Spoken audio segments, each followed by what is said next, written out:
Kamalapuram YCP అధినేత మాజీ CM Jagan సొంత జిల్లా కడపలోని కీలకమైన నియోజకవర్గం. అంతేకాదు అది జగన్ మేనమామ విజయమ్మ తమ్ముడు రవీంద్రనాథ్ రెడ్డి సొంత నియోజకవర్గం. అక్కడ వైసీపీ జెండా తప్ప గత 10 ఏళ్లలో ఎప్పుడూ టీడీపీ జెండానే కనిపించలేదు. 2014, 2019 ఎన్నికల్లో రవీంద్రనాథ్ రెడ్డి వైసీపీ తరపున ఎమ్మెల్యేగా గెలిచారు. దీంతో ఆ సెగ్మెంట్లో వైసీపీ హవానే కొనసాగింది. అలాంటి నియోజకవర్గంలో ఇప్పుడు పొలిటికల్ సీన్ పూర్తిగా మారిపోతోంది. ఫలితంగా వైసీపీ జెండా పీకేసే పరిస్థితి ఏర్పడింది.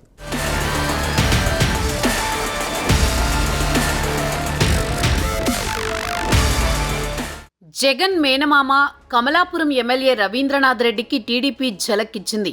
వైసీపీ చేతిలో ఉన్న కమలాపురం పురపాలక సంఘం టీడీపీ వశమైంది.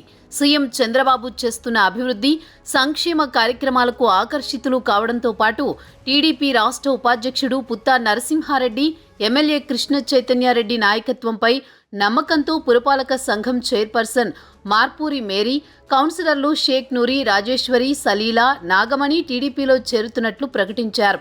దీంతో గతంతో పాటు తాజాగా చేరిన కౌన్సిలర్లతో టీడీపీ సంఖ్యాబలం 10కి చేరగా వైసీపీ బలం 8కి పడిపోయింది.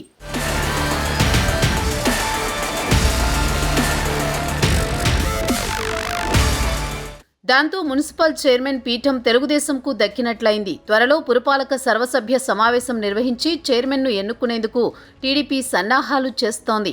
వైసీపీకి మిగిలి ఉన్న 8 మంది కౌన్సిలర్లలో మరికొందరు కూడా టీడీపీలో చేరే అవకాశం ఉందంటున్నారు. వైసీపీ అధినేత జగన్ మేనమామ రవీంద్రనాథ్ రెడ్డి కమలాపురం నుంచి గతంలో ఎమ్మెల్యేగా ప్రాతినిధ్యం వహించడంతో పాటు ఇటీవల పార్టీ జిల్లా అధ్యక్షుడిగా నియమితులయ్యారు.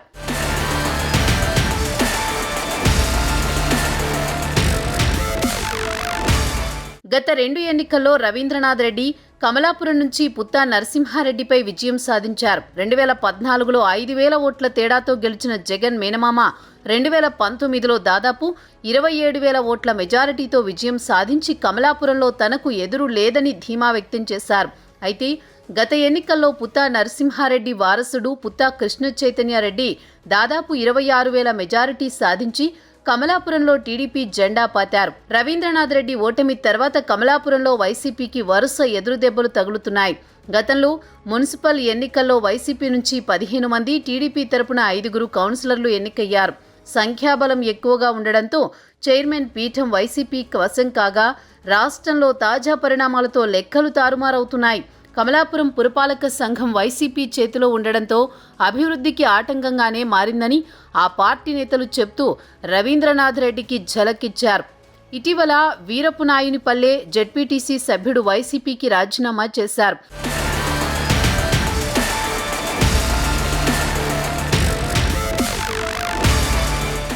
తాజాగా జెడ్పీటీసీ మాజీ సభ్యుడు మస్తాన్తో పాటు వైసీపీ నేతలు సుబ్బారాయుడు, రాజారెడ్డి, ఖాద్రి టీడీపీ తీర్థం పుచ్చుకున్నారు. గత వైసీపీ ప్రభుత్వం కమలాపురాన్ని అన్యాయంగా పురపాలక సంఘంగా మార్చారని, పంచాయతీగా ఉంటేనే ప్రజలకు మేలు జరిగిందని పుత్తా నరసింహారెడ్డి అన్నారు. త్వరలో పురపాలక సర్వసభ్య సమావేశం నిర్వహించి పురపాలక సంఘంగా ఉండాలా లేక గ్రామ పంచాయతీగా మార్చాలా నిర్ణయం తీసుకుంటామని వివరించారు. మొత్తానికి జగన్ మేనమామ సెగ్మెంట్లో ఫ్యాను పార్టీ పరిస్థితి అలా తయారైంది.